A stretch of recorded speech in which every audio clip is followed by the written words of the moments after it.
www.hazratfirozmemon.org۔ یہ حضرت کا 1996 کا بیان ہے قربانی کے بارے میں۔ اللہ تعالیٰ نے ہم کو دو قسم کی اطاعت اور اپنی بندگی اور آداب بندگی دو قسم کی سکھائی، اور دونوں قسمیں جو اللہ کا بندہ ایمان لانے کے بعد دونوں قسم کی بندگی بجا لائے گا، اس کی آداب بندگی کی برکت سے اللہ تعالیٰ کی طرف سے ہر وقت اس پر ہر لمحے حیات عطا خواجگی ہوگی، یعنی اللہ تعالیٰ کی طرف سے اس پر رحمتوں کی بارش ہوگی۔ وہ بندگی کی ادائیں دو قسم کی ہیں۔ نمبر ایک، جو ہمیشہ اللہ کے حکم کو بجا لائے، جیسا کہ قربانی آنے والی ہے، اس وقت قربانی کا حکم ہے کہ جانور ذبح کیا جائے، جو صاحب ہو جس پر قربانی واجب ہو گئی وہ پتہ کر لے۔ یہاں پرانی قیمت لکھی ہوئی ہے 52.5 تولہ چاندی یا اس کی قیمت۔ سونے کی بات تو چھوڑیے، سونا تو آج کل خوب سونا بنا رہا ہے۔ اب آپ سوچئے کہ کسی سونے کی دکان سے پوچھئے کہ 52.5 تولہ سونے کی چاندی کی قیمت کیا ہے، تو فرمایا کہ اس زمانے میں جو غریب ہے اس کے پاس بھی اتنا پیسہ نکل آئے گا، لیکن ہمت نہیں ہے۔ دوسروں سے جانوروں کا گوشت لے لینا اور قربانی نہ کرنا یہ بہت سخت محرومی ہے۔ اکثر میں نے جھوپڑی والوں سے پوچھا کہ آپ کے پاس بینک میں کتنا پیسہ جمع ہے، تو انہوں نے کئی ہزار بتائے، اس وقت میں 10,000 بتائے۔ حضرت والا رحمۃ اللہ علیہ کا جہاں پرانا ناظم آباد میں جہاں حضرت کا گھر اور خانقاہ تھی، اس کے قریب بہت جھوپڑیاں تھیں اس زمانے میں، اور حضرت کے پاس آتے بھی تھے، لیکن اتنا پیسہ ہونے کے بعد قربانی نہیں۔ صاحب ہم غریب لوگ ہیں، ہزاروں روپیہ رکھا ہوا ہے کسی اور ضرورت کے کام کے لیے، اس لیے برکت اٹھ رہی ہے۔ لڑکیوں کے رشتے بھی نہیں آ رہے ایسی وجہ سے، گناہوں کی نحوستوں کی وجہ سے ہم سب پریشان ہیں، نافرمانی کا سب عذاب ہے۔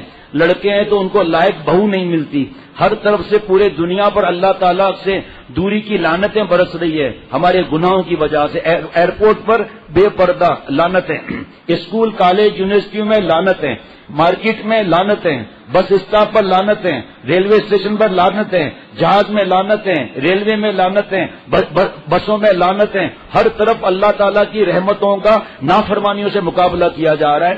رمضان شریف میں حضرت شیخ الحدیث مولانا زکریا صاحب رحمۃ اللہ علیہ کتاب فضائل رمضان صبح و شام پڑھی جاتی ہے۔ آپ کو یاد ہوگا شب قدر کی رات میں حدیث پاک کے مفہوم میں حضرت شیخ رحمۃ اللہ علیہ نے فرمایا تھا، جو ہم نے پڑھ کر سنایا تھا، کہ بڑی راتیں اللہ کی رحمتوں کا نزول ہو رہا ہے اور یہاں گناہوں سے مقابلہ کر رہے ہیں، سود، رشوت، گھر کے اندر پردہ نہیں، ابا نہیں مانتے، اماں نہیں مانتی، کوئی بات نہیں، میں اور آپ تو پردہ کریں، ہم تو اکیلا کھانا کھائیں، یہ تو ہمارے اختیار میں ہے نا، ہم خود نفس کی غلامی کی وجہ سے بھابھی کے ساتھ کھانا کھا رہے ہیں، دیور تو بھابھی کے لیے موت ہے، تو لعنتیں برس رہی ہیں۔ اور رونا تو اس بات پر ہے کہ اللہ تعالیٰ نے دین کا لیول لگایا ہوا ہے اور عمل نہیں ہے ہمارا۔ کالی کو دیکھتے ہیں، گوری کو دیکھتے ہیں، کسی کو نہیں چھوڑتے۔ حضرت فرماتے تھے نہ کالی کو دیکھ نہ گوری کو دیکھ، اسے دیکھ جس نے انہیں رنگ بخشا۔ یہ قربانی کا زمانہ جو آ رہا ہے یہ ادائے بندگی میں سے ایک جز ہے۔ اب بتائیے میں قربانی کے مسئلے بیان کر رہا ہوں کس انداز سے، جس طرح صاحب نصاب پر قربانی واجب ہے۔ اب دوسری بندگی، مسائل بہت حضرت نے فرمائے تھے، میں نے وہ مسائل نہیں لکھے کیونکہ مسائل مفتی صاحب کا کام ہے۔ ہم یہاں 2 دن کے بعد انشاءاللہ شروع کریں گے، فجر بعد اثر بعد انشاءاللہ تعالیٰ اس میں ہمارے مفتی صاحب مسائل بھی بتائیں گے انشاءاللہ تعالیٰ۔ آگے سنیے گا، ایک تو صاحب نصاب پر قربانی واجب ہے، ایسے ہی صاحب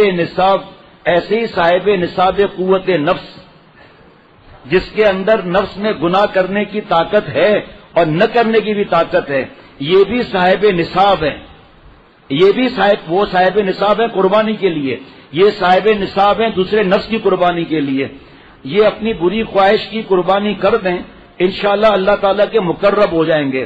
بتاؤ بھائی، آج ایک نیا مسئلہ سنا صاحب نصاب کا، قربانی کے لیے تو پیسے کی ضرورت ہے، لیکن اللہ تعالیٰ کی نافرمانی کرنے کی جس کے پاس طاقت ہے، یہ بھی صاحب نصاب گناہ ہے، صاحب نصاب طاقت ہے۔ اگر یہ گناہ کر لیتا ہے تو فاسق ہو جاتا ہے، اللہ کو ناراض کر دیتا ہے۔ اس میں مرد بھی آ گئے، عورت بھی آ گئی، صاحب نصاب ہے نہیں ہے قربانی کے حساب سے، سب پر تقوی فرض ہے، ہر مسلمان مرد اور عورت پر تقوی فرض ہے، اور نفس اپنی قوت کے حساب سے بدماشی کرانا چاہتا ہے۔ اگر گناہ چھوڑ دیتا ہے تو متقی ولی اللہ ہے، اس لیے اس کی بھی مشق کیجیے اس مبارک مہینے میں ان مبارک دنوں میں کہ ہم لوگ اپنے نفس کی قربانی کے وقت میں نفس کی قربانی بھی کر دیں. www.hazratfirozmemon.org